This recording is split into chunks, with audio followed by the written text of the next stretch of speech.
우리가 드라마나 영화, 게임에서 접했던 일본의 멋의 상징, 권력을 보여줬던 야쿠자가 2000년 초반 이후 급격하게 줄어들고 있다고 일본 경찰청이 말했습니다. 이유는 생계 유지와 고령화였습니다.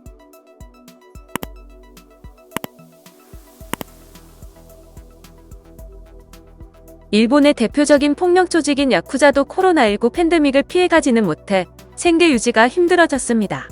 일본 매체에 따르면 한 익명의 야쿠자 고위 조직원은 팬데믹이 시작된 뒤 취소되거나 축소된 행사 등으로 경제적 타격을 입었습니다.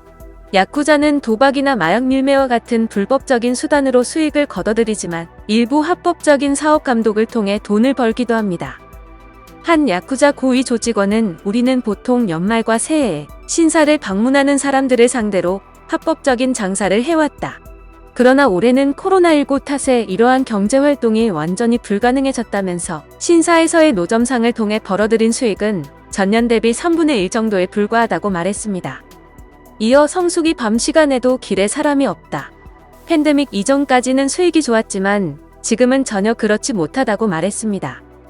팬데믹 상황이 길어지면서 결국 올해 도쿄에서 열리는 일본의 가장 큰 벚꽃 축제도 취소됐으며 야쿠자가 운영하는 포장마차 등 음식 매장의 고객 수가 급격하게 떨어졌습니다.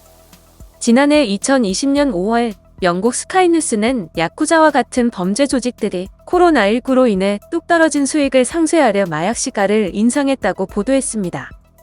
이미 야쿠자 조직원 상당수가 젊은 층이 아닌 탓에 코로나19 감염 위험이 높고 이 때문에 연말 및 새해 모임을 중단하는 등 대면 활동을 피해왔었습니다. 신규 확진자 수가 상승하면서 수도권 4개 광역지자체에서 외출 자제와 음식점 영업시간 단축 등으로 야쿠자들의 생계에도 기상이 걸렸습니다. 또 극심한 고령화가 사회적 문제가 되고 있는 일본에서 야쿠자들도 조직원들의 높아진 연령대로 어려움을 겪고 있습니다. 지난 1일 아사히신문은 일본 경찰청의 블랙리스트에 올라가는 일정 조건에 도달한 폭력단을 뜻하는 지정폭력단 조직원 수는 매년 감소 추세에 있습니다. 2006년 41,500명이었으나 현재는 지난해 말 기준으로 약 14,400명까지 줄었습니다. 게다가 이들 중 51.2%는 50대 이상으로 알려졌으며 전체 조직원의 절반 이상을 50대가 차지한 것은 이번이 처음입니다. 70대 이상도 2006년에 2.3%에서 10.7%로 4.6배 급증했으며 반면 20대와 30대 조직원은 각각 4.3%, 14%로 크게 줄었습니다. 10대 때부터 야쿠자 세계에 발을 들여 50년 이상 폭력단 생활을 해온 일본의 70대 남성은 얼마 전 자신이 몸담았던 조직이 해체되면서 갈 곳을 잃었습니다. 현재 오사카부에서 월 3만엔의 허름한 원룸에 혼자 살고 있습니다.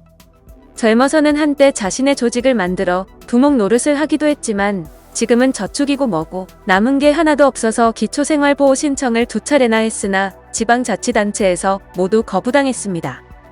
야쿠자를 떠나면 대개 취업이 어려워지고 특히 중장년층은 일자리를 찾는 게 하늘의 별 따기입니다. 생활보호수급도 바로 인정하지 못하는 경우가 많습니다. 또 다른 조직원은 우리 세대는 돈도 많고 좋은 차를 타며 여자들에게 인기를 얻을 수 있는 조직 간부가 되는 걸 동경했다며 그러나 이제는 시대가 달라졌다. 조직에 묶이는 걸 싫어한다고 밝혔습니다. 폭력단에서 발을 빼면 생계가 막막해지는 중년층이 조직에 남으려는 경향이 강해진 것도 고령화를 가속시키고 있습니다. 이에 일본 내 최대 조직인 야마구치구미가 본고지를 두고 있는 효고현은 폭력단에서 벗어나는 조직원들의 취업 지원에 나섰습니다. 2017년부터 이들을 고용하는 기업의 1인당 1년간 최대 104만엔을 제공하는 제도를 시행 중이며 건설업, 운송업 등을 중심으로 약 40개사가 참여하고 있습니다. 영상을 시청해주셔서 감사합니다. 여러분의 좋아요, 구독은 큰 힘이 됩니다. 지금까지 뉴스킹이었습니다.